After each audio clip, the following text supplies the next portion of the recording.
a paz do Senhor Jesus Cristo, nós iniciamos a nos nossa... abençoando, ó Pai amado. Nos livrando dessa situação, ó Pai amado. Seja com aqueles que se encontram, ó Pai amado, com o enfermo, com essa maldita doença, ó Pai amado. Tu possa, Senhor Deus, segundo a tua vontade, nos escutarem, Pai amado. Nos ajuda, nos dá entendimento, ó Pai amado. Nos dá uma noite assim na tua presença. Nos alimenta com a tua palavra, Pai amado. Isso é o que nós te pedimos em nome do amor do teu Filho amado, Jesus Cristo. Amém. Amém, meus irmãos. Nós vamos fazer uma leitura da palavra de Deus. E eu convido a vocês no Salmo de número 67, Salmo 67. Que Deus se compadeça de nós e nos abençoe e faça resplandecer o seu rosto sobre nós, para que se conheçam o seu caminho na terra e a sua salvação entre as nações. Louvem-te os povos, ó Deus, louvem-te os povos todos. Alegrem-se e regozijem-se as nações, pois julga os povos com equidade e guias as nações sobre a terra. Louvem-te os povos, ó Deus, louvem-te os povos todos. A terra produzirá seu fruto, e Deus, o nosso Deus, nos tem abençoado. Deus tem nos abençoado, e todos os confins da terra temerão. Amém. Amém. É isso que nós cremos, né? Vamos, nesse instante, louvar ao Senhor, nosso Deus.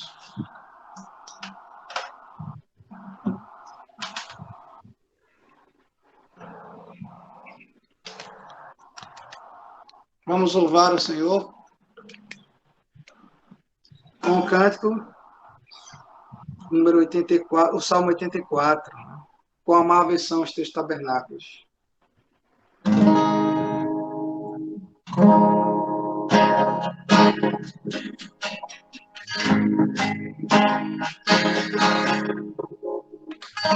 Quão amáveis são os teus tabernáculos,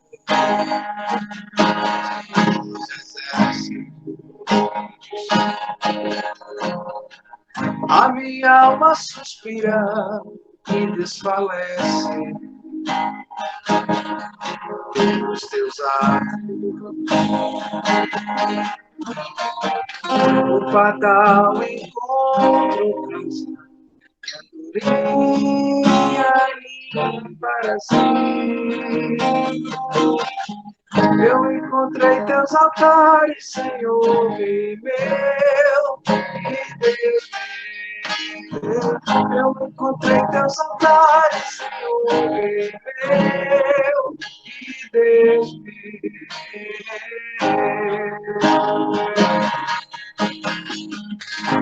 Bem-aventurados aqueles que habitam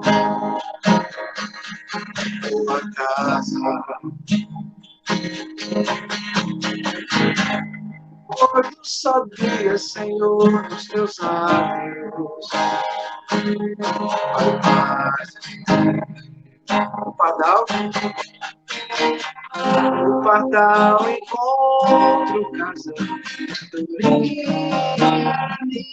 para si. Eu encontrei teus altares, Senhor, Rei meu, e Deus meu. Eu encontrei teus altares, Senhor, Rei meu, e Deus meu. Eu encontrei teus altares, Senhor, Rei meu, e Deus meu. Eu encontrei teus altares, Senhor, Rei meu, e Deus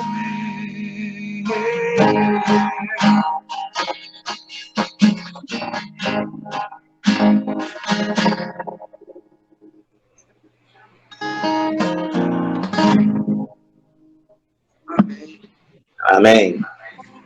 Louvemos ao Senhor por mais um canto. A Ele a glória.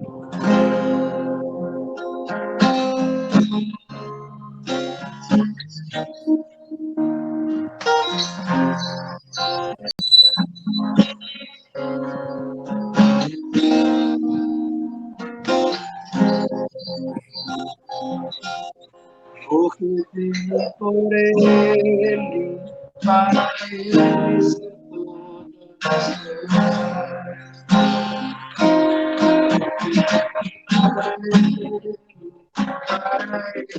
são todas as coisas.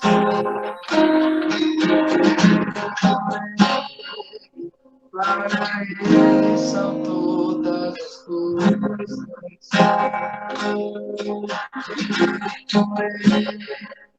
Para ele são todas as coisas. A ele a glória. A ele a glória. A ele a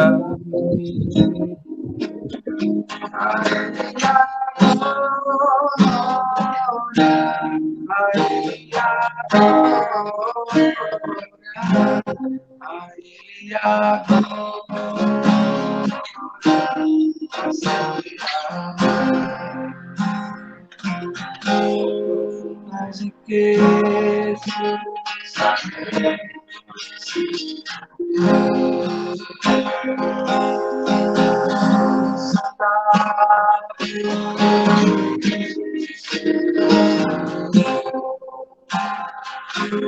com profundas riquezas,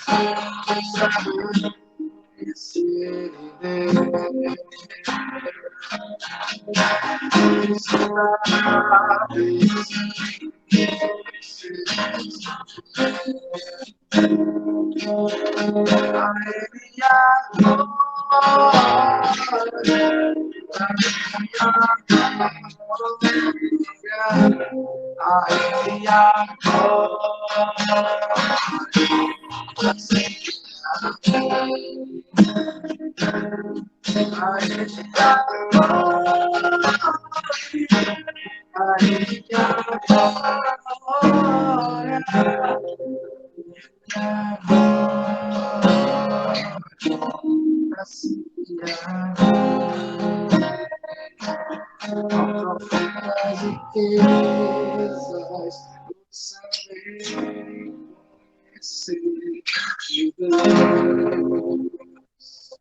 Amém.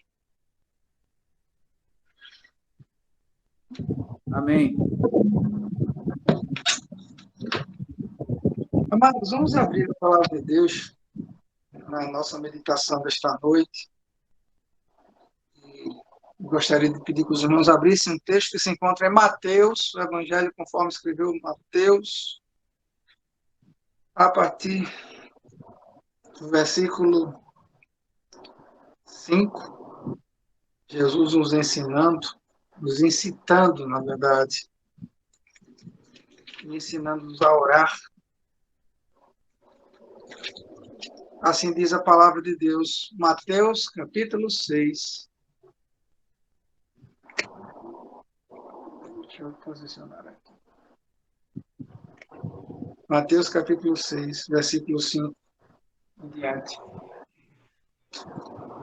E quando orardes, não sejais como os hipócritas, pois gostam de orar em pé nas sinagogas e nas esquinas das ruas, para serem vistos pelos homens. De verdade vos digo que eles já receberam a sua recompensa. Mas tu, quando orares, entra no teu quarto, fechando a porta, ora teu pai que está em secreto, e teu pai que vê, e o que vê secreto te recompensará. E quando orares, não useis das repetições inúteis, a exemplo dos gentios, pois eles pensam que serão ouvidos pelo seu muito falar. Não vos assemelheis a eles, pois vosso Pai conhece do que necessitais, antes de pedir a ele.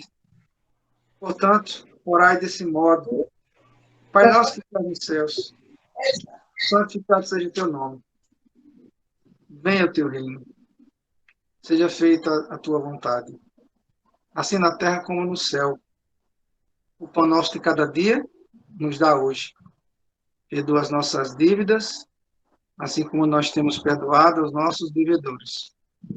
Não nos deixeis entrar em tentação, mas livrai-nos do mal, pois teu são o reino, o poder, a glória para sempre.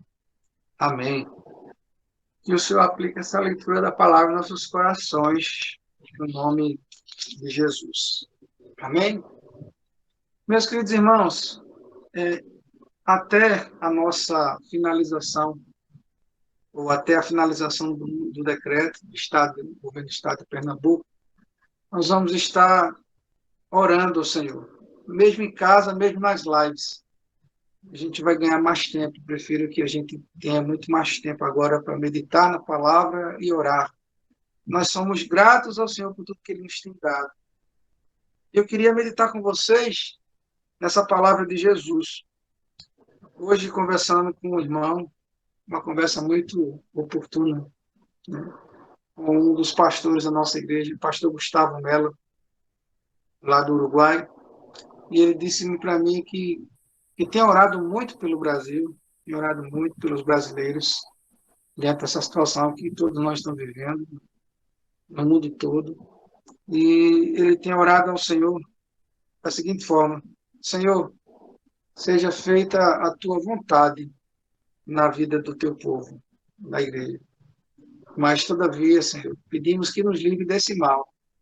Mas se aprove o Senhor nos levar, e se aprove o Senhor fazer com que isso aproxime e abrevie a tua vida, que assim seja. Ele falou isso muito, muito consternado, né? Tanta situação no mundo. Exatamente no mês de março de 2020, a gente começa a sentir o impacto da pandemia. E aí, todos nós, né, tivemos que nos reclusar em casa e parece que tudo começa de novo esse mês. Né? Incríveis, né, a precisão dos incríveis 12 meses que a gente faz aqui, na verdade 1 ano, começou essa pandemia. E a nossa oração ao Senhor é sempre essa: Senhor, que seja feita a tua vontade na nossa vida. Se tivermos de passar por esse momento, que possamos passar por ele, Senhor. E sem perceber a mão e a graça de Deus num momento como esse é algo muito difícil. Quando as coisas vão bem, a gente sempre reflete, e a nossa reflexão é: Deus está conosco. Mas parece que quando as coisas não vão tão bem, a gente pensa que Deus esqueceu de nós. O texto que nós lemos, meus amados irmãos, traz algumas verdades interessantes e que eu queria compartilhar com vocês. A primeira delas, meus amados irmãos, é que o Senhor, que é onisciente, ele conhece todas as coisas, ele sabe de todas as coisas. No texto, no capítulo 6, no versículo 5 em diante, ele vai dizer que aqueles que oravam à semelhança dos fariseus, que eram hipócritas, eles oravam, a expressão hipócrita que é ator, é alguém que finge, é usada excepcionalmente e exclusivamente naquele período a se referir a personagens que faziam teatro no Coliseu Romano, por exemplo. Então, eram os profissionais de palco. Mas o sentido aqui é muito mais complexo, porque ele é usado no sentido de charlatão, moral ou religioso. Alguém que fala, mas não vive o que fala. Alguém que prega, mas não vive o que prega. Vigarista, dissimulador e outros títulos piores que Jesus está dando para os fariseus. Porque o Senhor, no verso 5, diz que quando orares não sejam como os hipócritas. Ele vai explicar qual era aquilo que eles fingiam, qual era o expediente desses hipócritas. O texto vai dizer que Jesus disse que eles gostavam de orar em pé, nas sinagogas, e na esquina das ruas para serem vistos pelos homens. E era muito comum, né, os fariseus terem essa prática. Nos lugares mais movimentados eles ficavam, e ali eles oravam em alta voz, para que todos que estivessem passando pudessem, pelo menos, fazer a leitura de que eles eram homens de muita oração, muito piedosos. E uma coisa interessante que o Senhor chama aqui a nossa atenção, essa é a primeira, né? Ele diz que ao invés de fazer como os hipócritas, que oram nas praças, mas que nos lugares mais movimentados, Eu acredito que não há momento mais oportuno para o povo de Deus orar, senão no quarto agora. Eu estou no meu quarto de estudo, não? Eu não estou no meu quarto de dormir, isso aqui é meu quarto de estudo. E a gente precisa aproveitar esse momento, muito melhor do que a gente fez no ano passado. Talvez a gente não tinha dimensão, eu tinha dito isso e a gente falou muito isso, né? E não tínhamos a dimensão dessa pandemia, o que ia acontecer, quanto tempo duraria. A gente não fazia ideia que ia acontecer novamente uma nova onda. E a gente foi passando um ano e não aproveitou como deveria.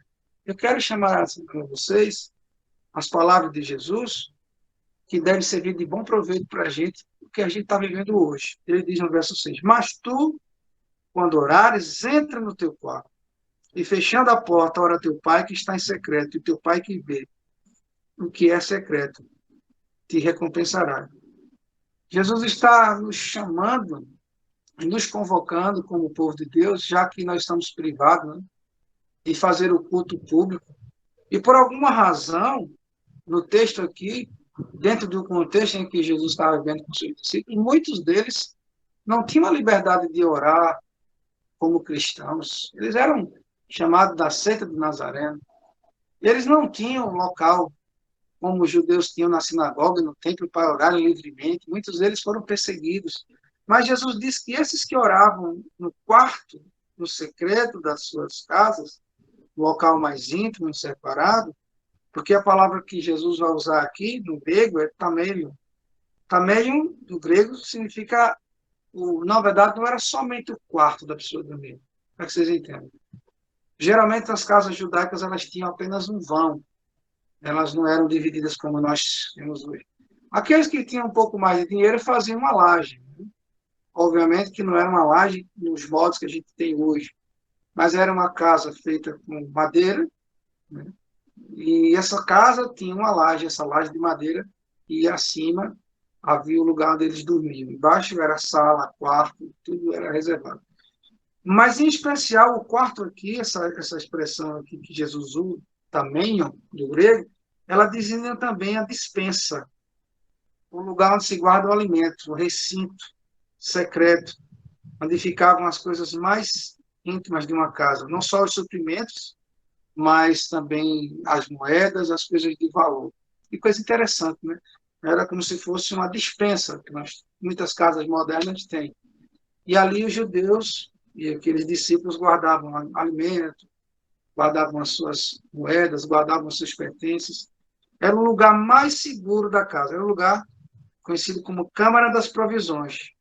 Ela não possuía janela, era a única parte do quarto, né, do agricultor da época que podia ser trancada. As demais partes da casa ficavam praticamente abertas. E isso era o costume da época, né?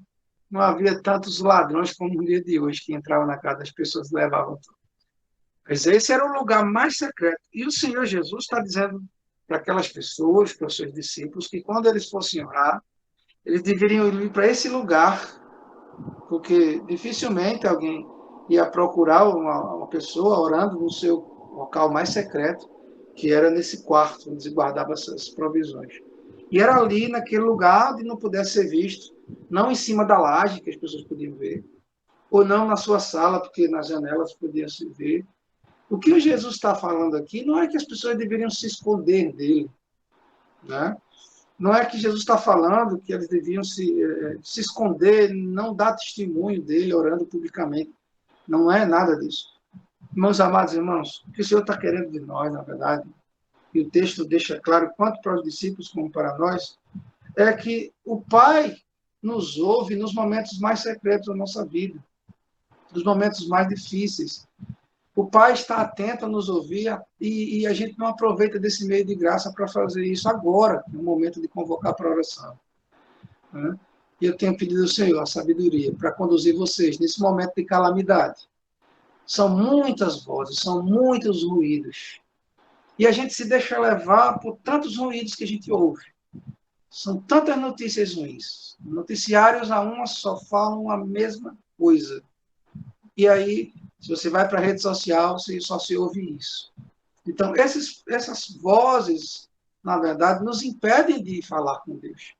Nós somos muito mais preocupados em nos informar, e até alguns meios de comunicação, nos amedrontar, nos desinformar, e até nos assombrar, sim, sim.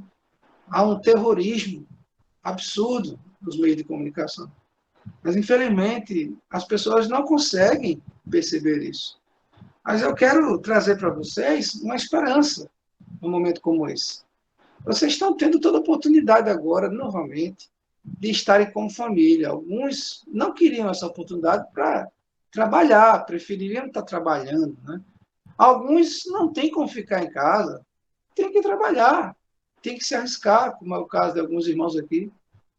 O Wellington mesmo é caminhoneiro, e se não fosse ele, os mantimentos não iam chegar, né? Nós faltaríamos mantimentos. Então, tem gente que não tem a opção de ficar em casa. E essa fala, esse mantra que a gente viu desde o ano passado, né? Ele é apenas uma forma de tentar trazer esperança para quem está em casa e que pode ficar de graças a Deus. Aproveite para orar para aqueles que precisam sair. E orem ao Senhor, encham o seu coração de esperança, se derramem diante dele nesse momento, falem com ele, porque ele vê. E o texto diz que ele não só ouve, mas ele recompensa, né? Ele ouve a nossa oração e ele recompensa aquela nossa oração. A segunda coisa que eu quero trazer para vocês no texto é que Jesus também censura as vãs repetições. Acompanhe as suas Bíblias no verso 7 e 8. Jesus diz: quando orares, não useis de repetições inúteis. A exemplo dos gentios, pois eles pensam que serão ouvidos pelo seu muito falar. Então Jesus diz: não vos assemelheis a eles, pois o vosso Pai conhece do que necessitais antes mesmo de pedirdes a ele. Olha, tem muita gente que acha que Jesus está censurando o nosso pedido constante de oração por um motivo, né? Tem mulheres que pedem ao Senhor todo dia, toda hora, todo instante, pela conversão dos seus maridos, por exemplo. Tem mães que pedem pela libertação de seus filhos, todo dia, toda hora, só falam isso. Jesus não está censurando essas pessoas. Não é isso que o texto está dizendo. Mas as vãs repetições, ou as repetições inúteis, que não têm validade, na verdade, está o exemplo dos gentios, né? Que ao tentar manipular Deus com as suas repetições, com seus mantras, com seus chavões, tão comuns na religião pagã. E, infelizmente, até em muitas igrejas hoje, né? Então, Jesus está censurando uma prática pagã, uma prática de um ritual pagão, geralmente entre os gregos, né? Se faziam como se fosse um mantra, aquela repetição da fala o tempo todo, até que a pessoa perdesse a noção e a própria consciência do que estava falando e entrasse em um estado de êxtase emocional e não compreendesse absolutamente nenhuma fala dela. Era isso que Jesus estava censurando. A gente, às vezes, a gente ora sem objetivo, né? A gente ora sem vontade, e acontece isso mesmo. A gente ora sem a percepção de que nós temos que ter uma visão daquilo que nós estamos pedindo, uma convicção de que o Senhor, Ele ouve a nossa oração, e a gente parece que ora e parece que não passa da laje, não passa do teto. E a gente precisa entender que Deus não só ouve as nossas orações, não é pelo nosso muito falar, nosso muito repetir, mas Ele ouve as nossas orações porque Ele sabe que nós necessitamos antes mesmo de pedir. E alguém até pode dizer assim, então, por que se Ele sabe? Porque se o Senhor sabe, por que Ele então nos ensina a orar? Por que Ele nos orienta a orar? Porque a oração é um meio de graça. E aí você tem, se você pegar os evangelhos, você vai ver, e principalmente em Atos dos Apóstolos, o povo de Deus orando, a igreja orando, o povo perseverava em oração. E essa foi a temática dos apóstolos. Esse foi o pensamento do apóstolo Paulo, orando em todo tempo, suplicando os irmãos. E a oração, na verdade, não é para mudar o decreto de Deus, é para mudar a vontade de Deus. Conversando com um irmão, eu disse, pastor, eu tenho a impressão de que esse mesmo pastor, Gustavo, Deus não está atendendo as nossas orações, porque Ele tem um propósito de continuar com essa pandemia para nos moer. E eu fiquei pensando hoje, eu conversei com ele hoje sobre isso. Eu digo, pastor, de fato, Não é que Deus não está querendo ouvir a nossa oração, Ele está ouvindo, só que Ele tem um plano perfeito. Nem por isso a gente vai deixar de lado esse momento onde a gente precisa clamar a Deus, dizendo, Ele já sabe mesmo, Ele sabe se vai e quando vai acabar com tudo isso, então para que eu vou pedir? Mas aí nós chegamos a uma conclusão de que sim, Ele faz isso para que a gente clame, para que a gente caia aos seus pés, para que nós possamos precisar, depender dele. É um meio de graça, isso é favor imerecido. É a forma como nós nos aproximamos de Deus. E, gente, qualquer religião que você conhecer, qualquer religião mesmo, todas elas vão direcionar a pessoa para um momento de oração. Isso é muito importante. Seja qual for a sua compreensão da divindade, todas essas religiões, elas pensam uma só, que a oração é um modo de conexão com o divino, uma forma de nos conectarmos com Deus. Então, veja que a gente está agora conectado, pelo menos eu estou vendo 12 pessoas conectadas aqui, ouvindo o que eu estou falando, eu ouvi que elas falaram. Vejam, mas a oração ao Senhor é muito mais que essa conexão aqui, que é humana, que falha. Né? Nós oramos e falamos com Deus. E ao ler a sua palavra, Ele fala conosco. E isso é muito consolador, isso é muito confortador. Porque nós sabemos que Ele sabe o que pedimos, que nós, aliás, Ele sabe o que nós necessitamos antes mesmo de pedir. Porque Ele é o Deus que conhece todas as coisas. E para nós finalizarmos, eu queria trabalhar com vocês essa conclusão dessa meditação com os aspectos da oração que agrada a Deus e a oração que não agrada a Deus. Nós vemos essa divisão aqui a partir do verso 9, quando Jesus nos ensina a orar. E ele diz assim, portanto, orareis assim. E ele vai dizer exatamente como devemos orar. Nessa oração de Jesus, nós temos alguns pontos aqui que eu quero trabalhar com vocês. Vou fazer um paralelo com a oração mundana, uma oração que agrada a Deus. Na oração mundana, o homem é o centro. E o centro da felicidade do homem é a sua autossatisfação em si mesmo. Ao contrário da oração mundana, a oração do reino ela é teocêntrica. Por quê? Porque ela se preocupa com a glória de Deus. E quando Jesus começa a orar, ele já começa assim, confessando a Deus e santificando o nome de Deus e clamando que o reino de Deus e a sua vontade seja manifesta tanto na terra como no céu. Nós temos isso no verso 9 e 10. Então, nesse sentido, ela é teocêntrica, porque ela se preocupa com a glória de Deus. O seu foco é a glória de Deus. E não a vontade do homem, não a sua própria felicidade. Muitas das orações são até egoístas. São carregadas de hedonismo. O que é isso? É a satisfação em si mesmo, é o prazer imediato pelas coisas. Senhor, venha tirar minha dor, meu sofrimento, minha angústia. A oração do crente Midai. Já ouviu falar o crente Midai? Deixa eu interagir um pouquinho com vocês. Quem já ouviu aqui falar no crente Midai?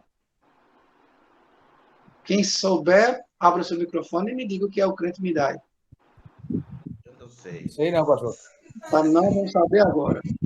Senhor.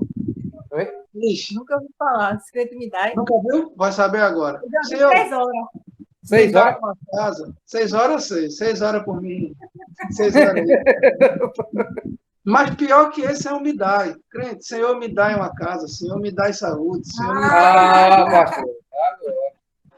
É o crente pidão. Ao contrário, irmãos, ele não pede que seja feita a sua vontade. Ele não é hedonista. Ele diz, seja feita a tua vontade. Seja no céu ou na terra. Irmãos, essa compreensão cristocêntrica da vontade de Deus é algo que deve nos mexer, deve que nos comover. Seja feita a tua vontade. Quando a gente ora ao Senhor, Senhor, se for da tua vontade, tem que começar assim. Para com essa pandemia, porque isso é ruim.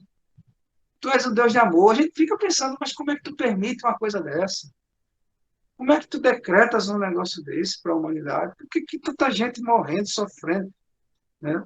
Irmãos, nós precisamos, na verdade, tirar o foco do que está acontecendo de mal e entender que Deus está no controle de tudo e, no final das contas, Ele vai fazer com que isso redunde para a sua glória. E não me pergunte como, nem quando, nem onde. Mas você possa ter certeza de que Deus está no controle disso. Se não tivesse, meus irmãos, nós já teríamos sucumbido. Eu estava até conversando isso na transmissão de domingo para vocês. E lembra que eu falei, e as irmãs responderam, e Mandiná mesmo respondeu. Já pensou se a gente soubesse, naquele mês de março, todo mundo em casa, eu aqui na minha, que a gente ia passar um ano com essa pandemia ainda aí rolando, e que no final do ano chegaria o mês de março de novo, e ela estaria tão forte como está agora, mais que no início. E vocês, acho que não sei se alguém discorda, ninguém aguentaria, ninguém suportaria emocionalmente. Não sei se vocês concordam comigo. Já pensou se a gente soubesse que a coisa ia acontecer do jeito que a coisa? A gente esperava que ano que vem a gente estivesse livre completamente. Esse ano fosse um ano de libertação para o mundo todo dessa doença, mas não é o que está acontecendo. E a gente também não sabe como vai acontecer, e nem quando vai acontecer. O fato é, quando a gente ora hoje, agora a gente vai terminar depois orando, a gente vai orar confiando que Deus tem a vontade dele soberana no céu ou na terra, independente da minha vontade. A segunda coisa que eu quero trabalhar com vocês aqui, a oração mundana é aquela que chama a atenção, a oração pública. Lembra do fariseu, do hipócrita? Ele só orava para chamar a atenção das pessoas. A oração que agrada a Deus é a oração sincera e secreta. São aqueles pedidos mais íntimos que você leva ao trono de graça, que só Deus e você sabe. Ninguém pode saber. Ninguém deve saber. A terceira coisa que eu quero falar para vocês aqui, nesse paralelo entre a oração mundana e a oração que agrada a Deus, é que a oração mundana ela é teatral. Porque o objetivo dela é... O que é que o teatro tem por objetivo? Impressionar as pessoas. Na verdade, impressionar as pessoas através do drama, né? Através da sétima arte, assim conhecida. Fazer com que as pessoas, na verdade, olhem para você. O foco é sempre você. Ao contrário, a oração do reino ela é sincera e ela sempre vai buscar Deus. Ela não quer, uma oração sincera, ela não busca a compreensão dos homens, ela não busca a glória dos homens. Quando a gente ora de forma sincera, nós buscamos a face de Deus. E a gente não precisa escolher palavras bonitas para isso. Às vezes as pessoas dizem assim, mas eu não sei orar. Você precisa apenas falar com Deus. O que você precisa fazer é aprender a derramar o teu coração de Deus. A quarta coisa é que a oração mundana ela é irracional, ela é focada na forma, ela é manipulada. Né? As palavras são escolhidas, porque ela tem um objetivo, ela tem um foco. Né? O seu foco é completamente mundano e carnal, não é a glória de Deus. É aquela vã repetição desproporcional, e aí eu entro no quinto ponto, ela é mecânica, sem o uso do entendimento. Ela não é refletida, ela não reflete a glória de Deus. As pessoas, quando oram assim, de forma irrefletida, elas não sabem o que estão pedindo. E Jesus censurou as pessoas por isso. Jesus disse, olha, vocês pedem, mas vocês pedem mal. Isso quer dizer que Jesus está dizendo que a gente não sabe orar, e a gente, além de aqueles que ainda sabem orar, eles oram tão mal que eles não sabem o que pedem. E é por isso, Jesus disse, que vocês não alcançam. Porque vocês pedem para os seus deleites, para os seus prazeres. Já pensaram nisso? Muitas das nossas orações, não estou dizendo pouca não, muitas delas o Senhor se apeda de nós mesmo, viu? Porque se não se apedasse de nós recebêssemos aquele pedido de oração, talvez não, certamente não glorificaremos a Deus. Ao contrário, a oração do reino é aquela que é racional, não é irracional, ela é focada no conteúdo, ela é confiante, ela tem um objetivo, ela tem um propósito. Me lembro de Rick Warren escrevendo uma igreja com propósito. Nossa oração é proposital, ela tem racionalmente um foco, um conteúdo, ela tem uma confiança inabalável no Deus inabalável. Então, gente, Se a gente acha que a gente perdeu um ano todinho orando para que a pandemia acabasse, ela não acabou, não pensa isso, porque isso não é de Deus. Não faça isso. Glorifica o Senhor, porque está aqui, está todo mundo vivo, gente. Escapamos e ainda estamos escapando, e vamos orar ao Senhor para que Ele nos permita escapar ainda mais, para que a gente possa testemunhar dessa misericórdia, porque não há outra razão, não há outra coisa para se dizer, irmãos. Há misericórdia do Senhor. Ela é espontânea e não mecânica, como aquela que é repetida, porque ela depende de Deus. Tanto o tempo, a intensidade, como o conteúdo dessa oração é espontânea. É na dependência de Deus. Para quem que não sabe nem falar, a oração do Pai Nosso é uma ótima oração. Para quem diz que não sabe nem orar, a oração do Pai Nosso é um modelo digno de ser imitado, porque foi Jesus ensinando como é que fala com o Papai do Céu.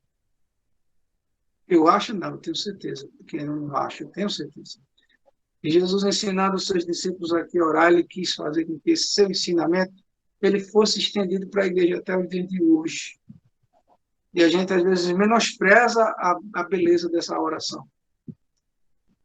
Martin Lloyd Jones escreveu um livro, e todo o conteúdo desse livro de Martin Lloyd Jones foi a oração dominical. Cada sentença desse livro foi escrita, trabalhado, cada ponto desse eu estou fazendo uma meditação bem superficial, porque se fôssemos aprofundar, a gente trabalharia cada ponto desse de forma muito específica, muito mais profunda. Mas eu quero concluir. No final, a oração mundana, ela visa um Deus impessoal e até uma manipulação desse Deus. É como falei lá daquele crente Midai.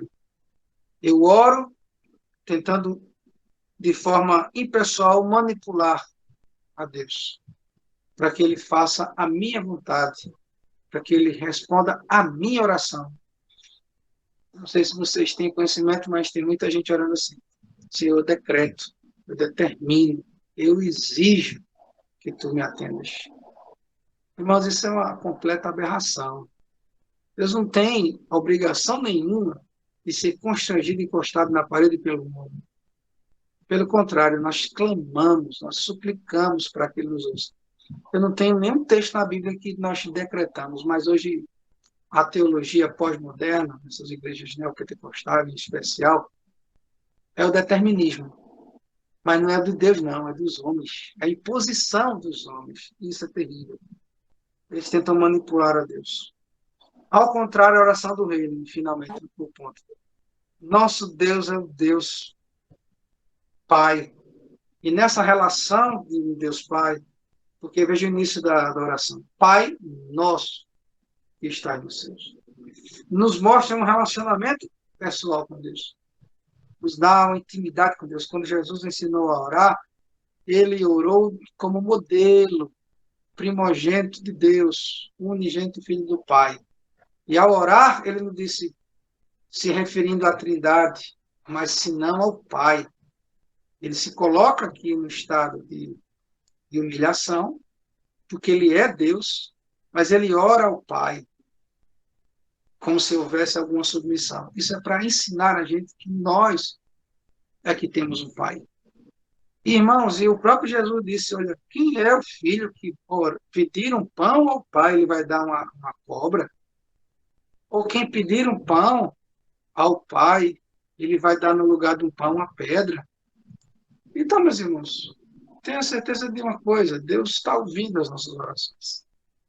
Ele não se cansa de ouvi-las quando elas não são repetitivas, quando elas não são cansativas, no sentido de que nós não temos objetivo naquilo que pedimos. Então, eu quero, de forma bem objetiva, bem prática, nessa noite, irmãos, orar ao Senhor por vocês. Pedindo ao Senhor duas coisas. Primeiro, que se for da vontade dEle, essa pandemia acabe logo e não demore mais esse ano. Seja por vacina, seja por medicamento, seja pelo que for. E a segunda, não mais importante que essa, mas como consequência da primeira não ser respondida, como nós queremos, é Maranata. Você sabe o que significa Maranata? Maranata, o Senhor. Quem sabe o que significa isso? Pode abrir o microfone aí e falar. Ora vem, Senhor Jesus. Ora vem, Senhor Jesus. Ou seja, se ele não acabar com a pandemia, pode ter certeza, meus, que ele tem algo muito especial para nós. É o cumprimento final e último daquilo que ele sempre anunciou na palavra. A gente não tem que ficar com medo de nada. Esse momento é um momento de maior terror. Para o mundo, não para a gente. Não para a gente. Não para mim, não para você. Quem conhece as promessas da Escritura não tem medo. Pelo contrário, tem confiança. Tem a certeza de que Deus está cumprindo todo um decreto que ele iniciou lá no Gênesis, antes da fundação do mundo, como o apóstolo Paulo diz. Eu quero encerrar, meus irmãos, essa breve meditação dessa noite com vocês, dizendo, sejam confiantes que seja a nossa oração para que ele acabe logo com essa pandemia, ou que se ele quiser perpetuá-la até o dia da grande tribulação, onde o seu reino será manifesto, e todo joelho se dobrará diante dele, e o homem reconhecerá que Deus é soberano, e Jesus Cristo vai vir com grande poder e glória para levar a sua igreja. Seja como for, seja feita a vontade dele. A nossa oração é essa. E não vamos nos alimentar de esperanças falsas. Né? Também não vamos nos preocupar com a falta de esperança da parte dos homens, porque eles falham. Eles vão continuar falhando. E como eu falei na nossa pregação do domingo, não espere dos homens aquilo que somente Deus pode fazer. Se toda a nossa expectativa for voltada, por exemplo, para a vacina, com muita esperança de que tudo vai se resolver, ou um medicamento milagroso que vi, seja lá o que for, nós estamos perdidos. A nossa esperança está em Jesus Cristo. E se ele quiser usar os médicos, vai usar os medicamentos, a vacina, o tratamento. Mas o mais importante e vital, nessa hora, é a nossa fé em Deus. É não desanimar, é não desmorecer, é sorrir, apesar da vida difícil que a gente está passando, irmão, sorria mais. Se alegre no Senhor, sabe? Aproveita esse momento com a tua família, põe uma música agradável para vocês brincarem, coma a melhor comida, faça a melhor comida em casa para o seu marido, mulheres. Marido, conserta as coisas quebradas que a tua mulher pediu o ano todinho. Elas agora gostaram, né? Conserta, irmão, a torneira que está vazando, que a tua amada diz, faz, meu filho, faz tanto tempo que eu peço a você, ano passado, eu te pedi tanto para consertar isso, meu filho. Façam isso, aproveitem a família, abraça seu filho, beije sua mãe, beije seu pai. Me dá uma gostou, né? Rapaz, vivam, irmãos. O senhor Vocês não conhece são bem, zumbis, nós não somos zumbis, não, nós somos gente, nós estamos vivos, gente. E está correndo aqui o sangue nessa veia. o senhor conhece Sabe? bem, né, pastor? Eu estou bem, graças a Deus, meu Deus, estou inteiro, meu braço está aqui, meu corpo está perfeito, não estou com dor nenhuma. Não se martiriza, desliga a televisão. Faço um apelo a você, desliga a televisão. Sabe? Isso não é se tornar insensível, não. Você precisa tratar da sua alma, do seu coração. Você precisa ter saúde mental para você ter saúde espiritual. Se você se encher de coisa ruim, você vai ficar doente. E não vai ser de coronavírus, não. Vai ser de depressão, vai ser de um monte de coisa ruim que isso vai refletir no teu corpo. Sua imunidade vai baixar, e se o coronavírus vier te atacar, sua imunidade baixa, isso é lógico. Minha esposa está aqui, ela pode falar um pouco acerca disto. Sua imunidade estando baixa, você não vai ter força suficiente, seu organismo vai ter força suficiente para combatê-lo. E aí sim você pode sucumbir dentro da sua doença. Então, se encha de adrenalina, de alegria, se encha de felicidade, se encha de gratidão a Deus, se encha de coisas boas. Aproveite que você está vivo. Ainda estamos vivos. Temos muita coisa para fazer. A nossa casa é nosso pequeno reino. A gente pode muito bem aproveitar desse ambiente, desse espaço, com alegria no coração. Tantas coisas para fazer, seja casa pequena, seja casa grande, dê graças a Deus. Em vez de você ficar preocupado, mas eu vou ficar quanto tempo aqui e tal. Dê graças a Deus que você está trabalhando remotamente. Tanta gente que está pegando o ônibus lotado, metrô lotado, tem que ir. E tem que enfrentar essa realidade dura, crua, cruel, não é? Implacável para aqueles que precisam ir. Precisam sair, eles queriam estar no teu lugar. E eles não estão. Às vezes ele tem saído por causa das outras pessoas que precisam, né? Imaginem, né? Nessa hora, desde que começou essa crise de saúde, os médicos, os enfermeiros, todo esse pessoal da área de saúde, como tem sofrido, não tem descansado, dia e noite. Estava vendo o dia hoje aqui, e eu tentei, sabe, a gente desopilar a mente dessas coisas ruins, mas aqui é Recife, e aqui perto da Caxangá tem muitos hospitais. Então, imagina o barulho das ambulâncias passando. Chega a dar aquela angústia, mas a gente tira da cabeça esse foco e digo, Senhor, tu estás no controle do universo, tu cuida de mim, tu cuida dos meus irmãos, tu tem cuidado, passaste um ano cuidando de mim, me livrando. Então, que Deus nos dê essa capacidade de resiliência, de resistir. Né? E não é resistir simplesmente numa doença, é resistir ao pessimismo, a notícias ruins. Compartilhe coisas boas, compartilhe alegrias, compartilhe e aproveite de novo para dar mais um recado para os homens. Ó. Depois que terminar aqui, tu fala com a tua esposa, pergunta a ela o que está faltando aí para terminar, já que tu está em casa, tá? E mulheres, façam aquele prato maravilhoso que o marido de vocês gosta, tá? Que Deus abençoe a vocês. Vamos orar para ele, depois a gente vai interagindo mais. Vamos encerrar. Vou pedir, cadê ele? Está por aí? Carlos, encerra com oração, por favor, Carlos. Vamos orar. Senhor nosso Deus e Pai, graças nós te damos, ó Deus maravilhoso. Continua, Senhor Deus, nos consolando, nos confortando, Senhor Deus, nos dando força, Senhor Deus, sabedoria para suportar esses momentos difíceis, Pai. Amém. Mas nós sabemos, Senhor Deus, nós temos certeza que Tu estás no controle de tudo. Amém. Continua Amém. conosco. Assim nós vamos continuar te agradecendo. Em nome e por amor de Cristo Jesus. Amém. Amém. Amém. Amém. Bom, estamos encerrados na parte devocional e se desejarem interagir, fazer alguma pergunta, vamos embora. Vamos aí. Um abraço. Um abraço bem gostoso em vocês, de coração. Deus abençoe.